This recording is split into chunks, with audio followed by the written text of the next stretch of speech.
دفتر ریاست جمهوری افغانستان گفت این زمان هیچ برنامه برای از سر گرفتن مذاکرات صلح با طالبان ندارد. هارون شاه منصوری سخنگوی رئیس جمهور اشرف غنی روز 14 ایول گفت گروه چهارجانبه عبارت از نمایندگان افغانستان و پاکستان و چین و هند در آینده نزدیک قصد ملاقات ندارند. نمایندگان چهار کشور امسال 5 مرتبه در کابل و پاکستان گفتگو کردند ولی طالبان به این گفتگوها حاضر نشدند. درباره این مسئله صحبت داشتم با قادر حبیب، همکارم از رادیو افغانستان آزاد. قادر، به برنامه ما خوش آمدید.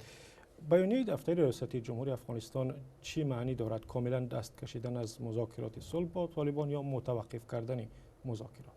بله، صحبتی که ما با هارون چخانسوری سخنگوی رئیس جمهور افغانستان داشتیم، اونا در توضیح همین گزارش ها گفتند که خب عملا در حال حاضر گفتگوهای چهار جانبه به اشتراک نمایندگان افغانستان، پاکستان، امریکا و چین متوقف شده، اما این را رد نکرد که این گفتگوها از سر گرفته شد و احتمال از سرگیری گفتگوهای صلح را رد نکرد. اونا گفتند که افغانستان همواره چشم برای صلح است و در نهایت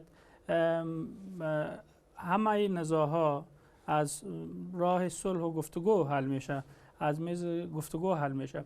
اونا احتمال از سرگیری گفتگوهای چهار جانبه را هم تا هنوز رد نکردن. بله.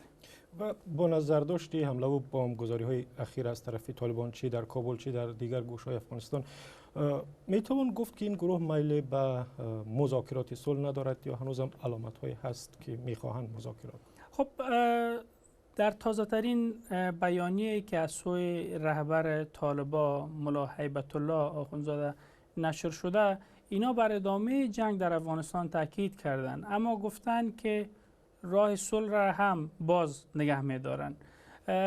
ولی عملاً قسمی که دیده میشه از عکس العمل حکومت افغانستان در برابر طالبان، بخصوص رئیس جمهور افغانستان که خودش ابتکار همین پروسه گفتگوها را در دست داره، عملاً طور به نظر میرسه که اینا در حال حاضر برای گفتگو و مذاکره با طالبان چیزی در سر دست ندارن و میخواهند که از راههای نظامی طالبان را تحت فشار قرار بدن. ما شما شاید برگزاری نشست وارسا بودیم، تعهدات درازمدت جامعه جهانی، فشارها به نحو بر پاکستان در جلسه اجتماعی که در کنگره امریکا در کمیته روابط خارجی برگزار شد بالای پاکستان که آیا پاکستان دوست است یا دشمن، به نحو فشار آوردن برای کشور است تا رهبرای طالبان را و این گروه را تحت فشار قرار بده که به میز مذاکره حاضر شود. و رئیس جمهور افغانستان خودش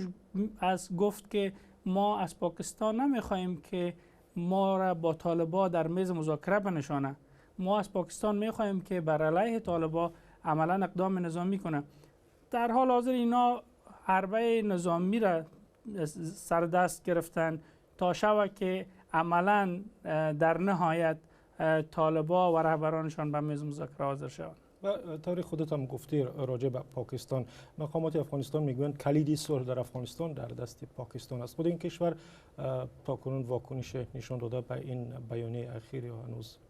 خب پاکستان همواره گفته که خواهان یک افغانستان با ثبات در همسایگیش است. این به نفع پاکستان هم هست و به نفع منطقه هم هست.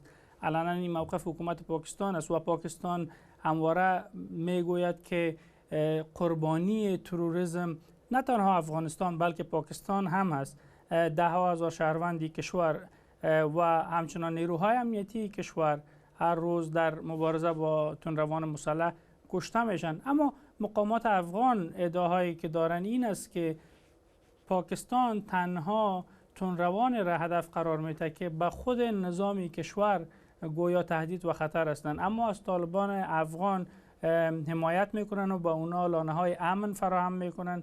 و مشاور صدر اعظم پاکستان در امور بین المللی خودش اخیراً گفت که از جایی که رهبران طالبان در پاکستان زندگی میکنن اونا از خدمات صحی برخوردار میشن و اطفالشان و خانواده هایشان، ما بالا اینا نفوذ داریم. و حکومت افغانستان هم به شکل هی حرفا را مستند ساخته و تکرار میکنن در اظهاراتی که دارن. تشکر. قادر حبیب همکارم از رادیو افغانستانی آزاد صحبت میکرد. تشکر قادر. تشکر.